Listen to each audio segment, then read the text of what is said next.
TV조선의 단독 보도로 김건희 여사가 지난 1월 한동훈 당시 국민의힘 비대위원장에게 5차례에 걸쳐 보낸 문자 메시지의 전문이 공개가 되면서 그 파장이 커지고 있습니다.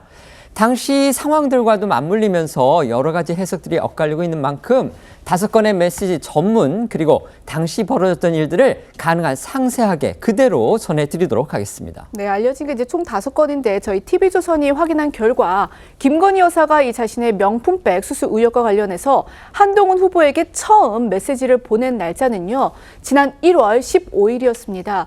이때는 이제 윤석열 대통령이 야당이 주도한 김건희 여사 특검법의 거부권을 행사한 지 꼭 열흘 만이었는데요.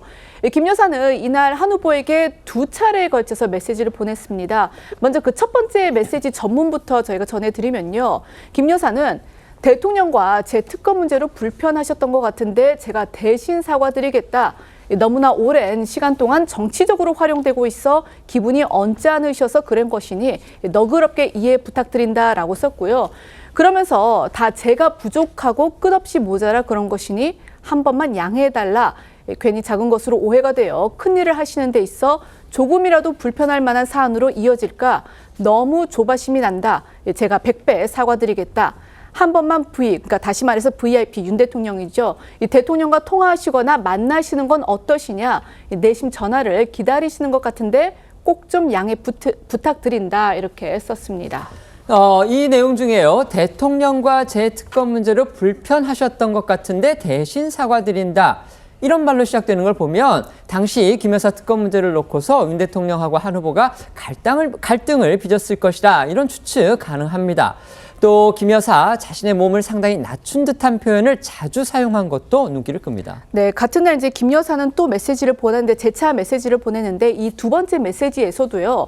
제가 죄송하다. 이 모든 게 제 탓이다. 제가 이런 자리에 어울리지도 자격도 안 되는 사람이라 이런 사달이 나는 것 같다. 이러면서 죄송하다면서 연신 몸을 낮췄습니다. 김 여사가 이렇게 2차례 메시지를 보내고 이틀 뒤입니다. 지난 1월 17일이었는데요. 친한으로 분류되는 김경률 비대위원이 김 여사를 마리아 앙투아네트에 비유해서 비판하면서 논란이 일었고요. 이후에 한동훈 후보가 직접 김 여사 논란에 대해서 우려를 표하기도 했습니다. 네, 맞습니다. 한 후보는 김경률 비대위원 발언이 논란이 된 바로 다음 날이죠. 1월 18일 김 여사 논란에 국민들께서 걱정할 만한 부분이 있다며 우려를 나타냈고요. 이어 1월 19일에는 국민 눈높이에서 생각할 문제라며 이로 인해 대통령실과 갈등이 빚어질 일도 아니라고 일축했습니다. 당시 이 국민 눈높이에서 생각할 문제 이런 한 후보의 발언은요. 사실상 김 여사의 사과 등 이 적극적인 조치를 촉구한 것으로 해석이 됐습니다. 여권 지도부에서 나왔던 가장 수위가 센 주장이었는데요. 용산 및 친윤계와 한 후보 간의 긴장이 최고조로 치닫는 계기였다고 볼 수도 있습니다. 네, 그렇습니다. 당시 나온 한동훈 후보 목소리 들어보시죠. 그 문제는 기본적으로는 함정 몰카이고 그것이 처음부터 계획된 것이 맞습니다. 그렇지만 그 전후 과정에서 분명히 아쉬운 점이 있고 국민들께서 걱정하실 만한 부분이 있었다고 저도 생각합니다. 위원장님, 그 대응 관련해가지고 대통령실과 좀 갈등설도 불거지고 있는데 국민의 눈높이에 생각할 문제니까요. 갈등이라고 할 만한 문제는 없습니다. 이처럼 한 후보가 직접 나서 김 여사 논란에 대해 언급하자 김 여사는 한 후보 발언이 있었던 당일이죠. 1월 19일 세 번째 문자 메시지를 보냈는데요. 역시 전문을 좀 소개를 해드리면요. 김 여사는 제 불찰로 자꾸만 일이 커져서 진심으로 죄송하다. 제가 사과를 해서 해결이 된다면 1000번, 10,000번 사과를 하고 싶다. 단 그 뒤를 이어 진정성 논란에 책임론까지 불붙듯 이슈가 커질 가능성 때문에 쉽게 결정을 못하는 것뿐인데 그럼에도 비대위 차원에서 사과를 하는 것이 맞다고 결정을 내려주시면 그 뜻에 따르겠다.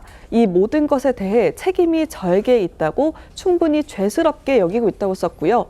대선 전국에서 허위 기재 논란으로 사과 기자회견을 했을 때 오히려 지지율이 10%나 빠졌고 지금껏 제가 서울대 석사가 아닌 단순 최고위 과정을 나온 거로 많은 사람들이 인식하고 있다. 사과가 반드시 사과로 이어질 수 없는 것들이 정치권에선 있는 것 같다. 그럼에도 모든 걸 위원장님 의견을 따르겠다. 진심으로 죄송하다고 덧붙였습니다. 저희가 지금 김건희 여사의 문자 전문 그대로 가감없이 전해드리고 있는데요. 들으신 대로 김 여사 사과를 할 수 있다는 뜻을 재차 전하면서도 대선 때 허위 기자 논란으로 사과 기자회견을 하고서 지지율이 10% 빠졌다. 그러니까 당시에 윤석열 후보의 지지율이죠. 10% 빠졌다는 등 사과를 했을 때 역풍이 불 수도 있다는 점을 강조하고 있습니다. 따라서 보기에 따라서는요, 이 김 여사의 진짜 의중이 무엇인지 이 해석이 엇갈릴 수도 있는 그런 대목으로 여겨지고 있는 겁니다. 여기에 김 여사가 세 번째 메시지를 보내고 이틀 뒤에 대통령실에서 한동훈 당시 비대위원장의 사퇴를 요구했다. 이런 보도가 나왔습니다. 윤석열 대통령과 한동훈 후보 두 사람의 갈등설이 정점을 찍은 건데요. 한 후보 측은 윤 대통령은 자신에게 사퇴를 요구하고 또 김 여사는 사과를 할 수 있지만 역풍이 우려된다 이렇게 강조했던 만큼 김 여사가 사과할 수 없었다는데 방점이 찍혀 있다는 쪽으로 판단했다 이렇게 지금 주장하고 있는 겁니다. 네, 맞습니다. 말씀하신 대로 김 여사가 세 번째 메시지를 보내고 이틀 뒤인 지난 1월 21일에 일부 언론들을 통해서 대통령실에서 한동훈 당시 비대위원장에게 사퇴를 요구했다는 보도가 나왔습니다.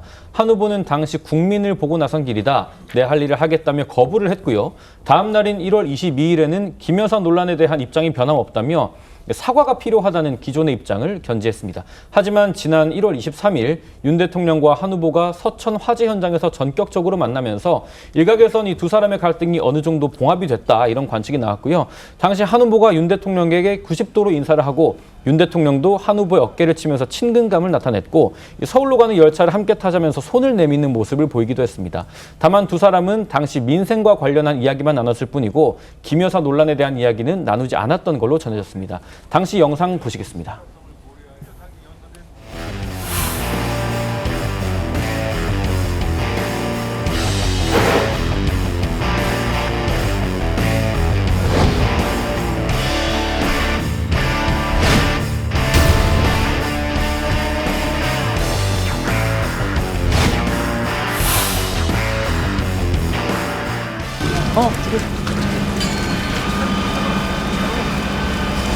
저는 대통령에 대해서 깊은 존중과 신뢰의 마음을 가지고 있고요. 그게 변함이 전혀 없습니다. 김 여사 두 사람이 전격적으로 만났던 1월 23일에도요. 이 네 번째 문자 메시지를 한 후보한테 보냈습니다. 여기에는 또 어떤 내용들이 담겨져 있었는지 소개해 주시죠. 네, 지난 1월 23일 이제 네 번째 문자인데요. 이 한 후보에게 보낸 김건희 여사 이 문자 전문도 이제 그대로 전해드리자면 김 여사는 이렇게 이야기합니다. 요 며칠 제가 댓글팀을 활용하여 위원장님과 주변에 대한 비방을 시킨다는 이야기를 들었다.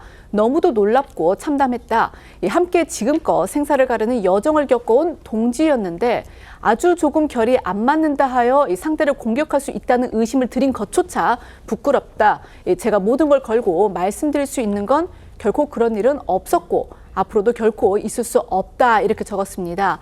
그러면서 이 김경률 회계사님의 이 극단적인 워딩에 너무도 가슴이 아팠지만 위원장님의 다양한 의견이란 말씀에 이해하기로 했다. 전에 말씀드렸듯이 제가 너무도 잘못을 한 사건이다. 저로 인해 여태껏 고통의 길을 걸어오신 분들의 노고를 해치지 않기만 바랄 뿐이다. 위원장님께서 그럼에도 불구하고 사과가 필요하다고 판단을 하시면 제가 단호히 결심하겠다. 진심으로 잘못을 뉘우치고 있다. 다시 한번 여러 가지로 사과드린다. 이렇게 덧붙였습니다. 김 여사 방금 읽어드린 네 번째 메시지에서도요. 한 후보가 그럼에도 불구하고 사과가 필요하다면 단호히 결심하겠다. 사과를 원한다면 할 수 있다. 이런 뜻 밝혔습니다.